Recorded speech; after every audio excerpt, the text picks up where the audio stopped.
आंगन में गाना बजाना हो रहा था। राम दुलारी उमंग के साथ गा रही थी और रूप कुमारी वही बरामदे में उदास बैठी हुई थी। न जाने क्यों उनके सिर में दर्द होने लगा था। कोई गाए कोई नाचे उससे प्रयोजन नहीं, वह तो अभागिन है, रोने के लिए पैदा की गई है। 9 बज गए रात को। मेहमान रुखमत होने लगे। रूप कुमारी भी उठी, एक्का मंगवाने जा रही थी कि राम दुलारी ने कहा, एक्का मंगवा कर क्या करोगी बहन? मुझे लेने के लिए कार आती होगी। चलो 2-4 दिन मेरे यहाँ रहो, फिर चली जाना। मैं जीजा जी से कहला भेजूंगी, तुम्हारा इंतज़ार ना करें। रूप कुमारी का यह अंतिम अस्त्र भी बेकार गया। राम दुलारी के घर जाकर हालचाल की दोह लेने की इच्छा गायब हो गई। वह अपने घर जाएगी और मुंह ढाककर पड़ी रहेगी। इन फटे हालों क्यों घर किसी के जाएं? बोली, नहीं, अभी तो मुझे फुर्सत नहीं है। बच्चे घबरा रहे होंगे, फिर कभी आ जाऊंगी। क्या रात भर भी न रहोगी? नहीं। अच्छा बताओ कब आओगी? मैं सवारी भेज दूंगी। मैं खुद कहला भेजूंगी। तुम्हें याद न रहेगी? साल भर हो गया, भूल कर भी ना याद किया। मैं इसी इंतज़ार में थी कि दीदी बुलावे तो चलूं। एक ही शहर में रहते हैं, फिर भी इतनी दूर। साल भर गुजर गया, मुलाकात तक ना हुई। रूप कुमारी इसके सिवा और क्या कहें? घर के कामों में छुट्टी नहीं मिलती। कई बार इसके इरादे और दुलारी को बुलाने, मगर अवसर न मिला। सहसा राम दुलारी के पति मिस्टर गुरु सेवक ने आकर बड़ी साली से सलाम किया। बिल्कुल अंग्रेजी सज धज, मुँह के चुकुट, कलाई पर सोफे की घड़ी, आंखों पर सुनहरी ऐनक, जैसे कोई सुलीवन हो। चेहरे से जनानत और सफारत बरस रही थी। वह इतना रूपवान और सजीला है, रूप कुमारी को भी अनुमान न था। कपड़े जैसे उसकी देह पर खिल रहे थे। आशीर्वाद देकर बोली, आज यहाँ ना आती तो तुमसे मुलाकात क्यों होती? गुरु सेवक हंसकर बोला, यह उल्टी शिकायत है। क्यों ना? अभी आपने बुलाया और मैं ना गया। नहीं जानती थी कि तुम अपने को मेहमान समझते हो। वह तो तुम्हारा ही घर है। राम दुलारी देख रही थी कि उसके मन में उसके ईर्ष्या रखते हुए भी वह कितनी वाणी मधुर, कितना सिंदग्ध, कितने अनुग्रह प्रार्थी हो जा रही है। गुरु सेवक ने उदार मन से कहा, हाँ, अब मान गए भाभी साहब, बेशक मेरी गलती है। इस दृष्टि मैंने विचार नहीं किया था, मगर आज मेरे घर रहिए। नहीं, आज बिल्कुल नहीं रहूँगी, फिर कभी आ जाऊँगी। लड़के घबरा रहे होंगे। राम दुलारी बोली, मैं तो कितना कहकर हार गई, मानती ही नहीं। दोनों बहनें कार में पीछे सीट पर बैठी। गुरु सेवक ड्राइवर करता हुआ चला। जरा देर में उसका मकान आ गया। राम दुलारी ने बहन से उतरने के लिए आग्रह किया, पर वह न मानी। लड़के घबरा रहे होंगे। आखिर राम दुलारी उससे गले मिलकर अंदर चली गई। गुरु सेवक ने कार बढ़ाई। रूप कुमारी ने उड़ती हुई निगाह से राम दुलारी का मकान देखा। वह ठोस सत्य एक सलाखा की भांति उसके कलेजे में चुभ गया। कुछ दूर चलकर गुरु सेवक बोला, भाभी, मैंने तो अपने लिए अच्छा रास्ता निकाल लिया। अगर 2-4 साल इसी तरह काम चलता रहा तो आदमी बन जाऊंगा। रूप कुमार ने सहानुभूति से कहा, राम दुलारी ने मुझे बताया था। भगवान करे जहाँ रहो खुश रहो, मगर जरा हाथ पर संभाल कर रखना। मैं मालिक की आंख बचाकर 1 पैसा भी लेना पाप समझता हूँ भाभी। दौलत का मज़ा तो तभी है जब ईमानदार सलामत रहे। ईमानदार खोकर पैसे नहीं मिलते। मैं ऐसी दौलत को त्याग करता हूँ और आँख किसी बचाऊँ या सियाह सफ़ेद वो तो मेरे हाथ में है, मालिक तो रहा नहीं, केवल उसकी बीवी है। उसने सब मेरे हाथ पर ही छोड़ रखा है। मैंने उसका कारोबार संभाला ना होता तो आज सब कुछ चौपट हो जाता। मेरे सामने तो मालिक सिर्फ 3 महीने ही जिंदा रहे, मगर आदमी को परखना खूब जानते थे। मुझे 100 रुपये पर रखा था, 1 महीने के बाद वह 200 पर कर दिया। आप लोगों की दुआ से पहले ही महीने में 12,000 का काम किया। क्या काम करना पड़ता है?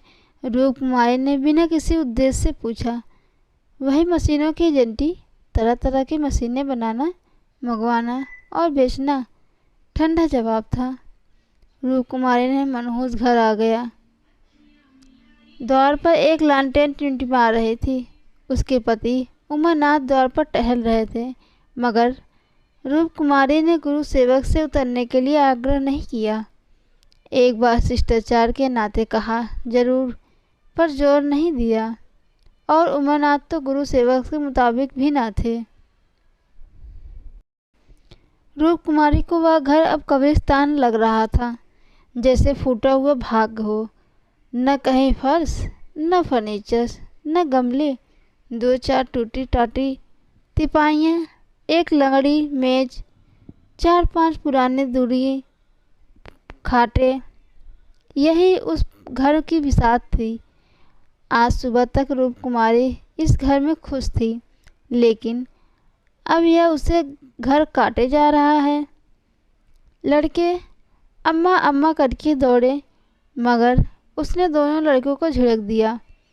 उसके सिर में दर्द हो रहा था। वह किसी से ना बोलेगी, कोई उसे ना छेड़े। अभी घर में खाना नहीं पका है, पकाता कौन? लड़कों ने तो दूध पी लिया है, किंतु उमानाथ ने कुछ नहीं खाया।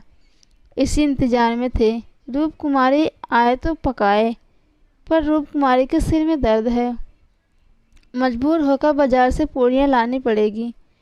रूपकुमारी ने तिरस्कार स्वर में कहा, तुम अब तक मेरा इंतजार क्यों कर रहे थे? मैंने तो खाना पकाने की नौकरी नहीं लिखवाई है। और जो मैं रात को वहीं रह जाती, आखिर तुम कोई महाजन क्यों नहीं रख लेते? क्या जिंदगी भर मुझे यही करना पड़ेगा? उमानाथ ने उसकी तरफ देखा। उसके बिगड़ने का कारण उसके समझ में नहीं आया।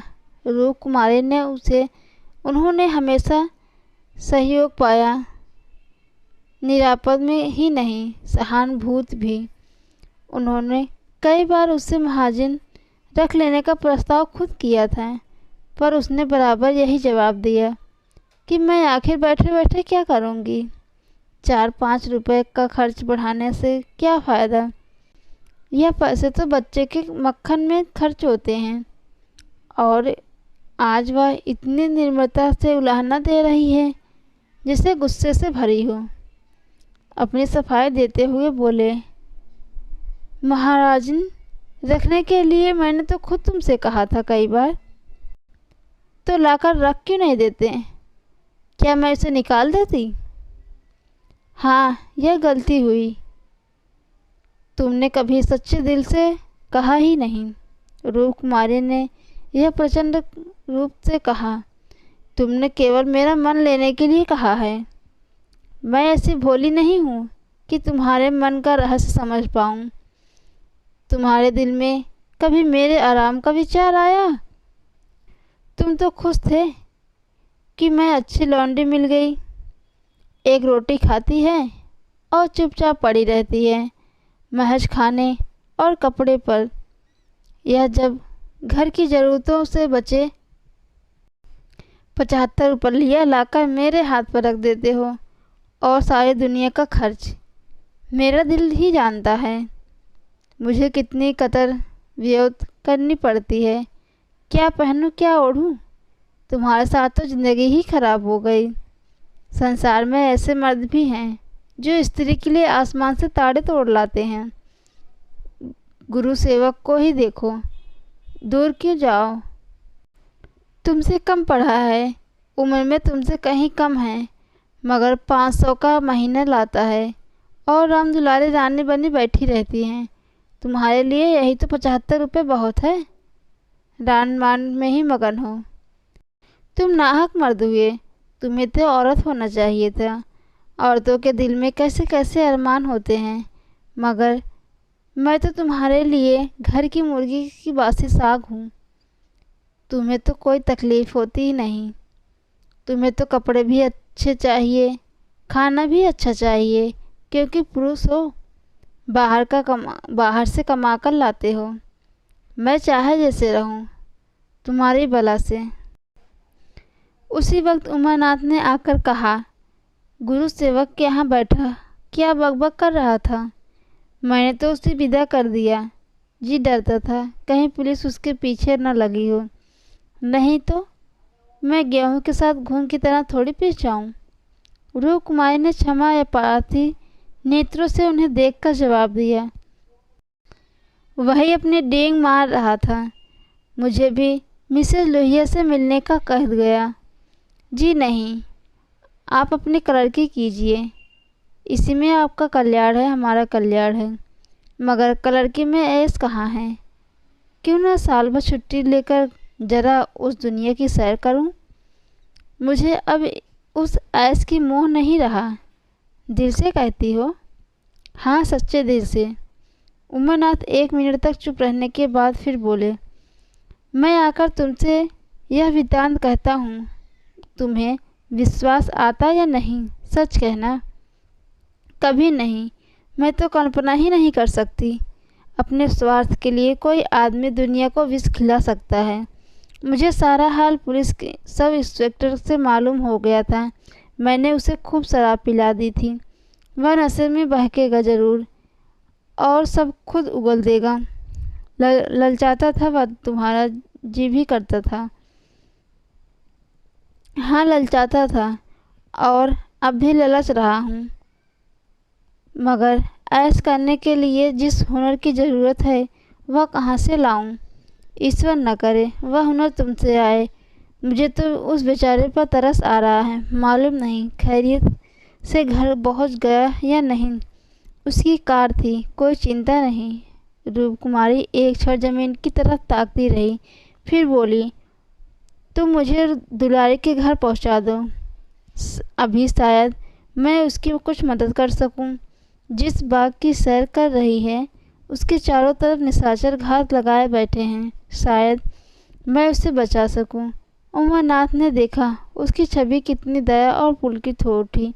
दोस्तों, अगर मेरी कहानी आपको पसंद आए तो मेरे चैनल को लाइक करना, सब्सक्राइब करना और बेल आइकन की घंटी को ज़रूर प्रेस करना, जिससे मेरी आगे आने वाली कहानी की नोटिफिकेशन सबसे पहले आपके पास पहुँचे। धन्यवाद।